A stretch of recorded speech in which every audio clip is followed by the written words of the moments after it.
आपल्या दैनंदिन जीवनातली आपली कामं आणखीन सुरळीत करण्यासाठी घेऊन आलोय काही छोट्या टिप्स ज्यांचा तुम्हाला नक्कीच फायदा होईल।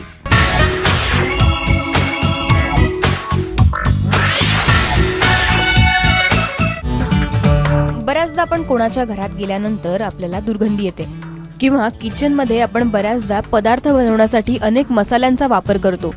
सुरुवातीला हा मसाल्यांचा वास हा सुगंधी वाटतो, पण काही वेळाने हाच सुगंधित वास दुर्गंधीमध्ये बदलतो।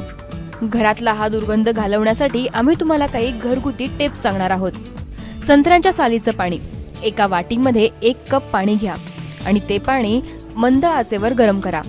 या पाण्यामध्ये काही वेळानंतर संत्र्याच्या साली घाला। हे संत्र्याच्या सालीचं पाणी 2 मिनिटं उकळवा। त्यानंतर त्यामध्ये दालचिनी घाला। तुम्हाला हवं असेल तर तुम्ही यामध्ये इलायची म्हणजेच वेलचीही घालू शकता। या पाण्यामुळे किचन मधली दुर्गंधी नक्कीच दूर पळून जाईल।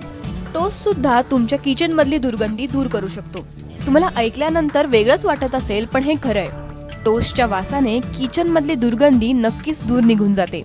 यासाठी तुम्हाला एक टोस्ट किचन मध्ये असाच उघड्यावर ठेवायचा आहे। किचन मधली दुर्गंधी दूर करण्यासाठी अजून एक पर्याय आहे, तो म्हणजे बेकिंग सोड्याचा। यासाठी तुम्ही स्वयंपाक बनवतात त्या जागी तुम्हाला बेकिंग सोडा हा शिंपडावा लागेल। यामुळे दुर्गंधी निघून जाते। याच बेकिंग सोड्यामुळे किचन मधून जळायचा वास सुद्धा येत नाही। पुढचा उपाय आहे तो म्हणजे लिंबू पाण्याचा।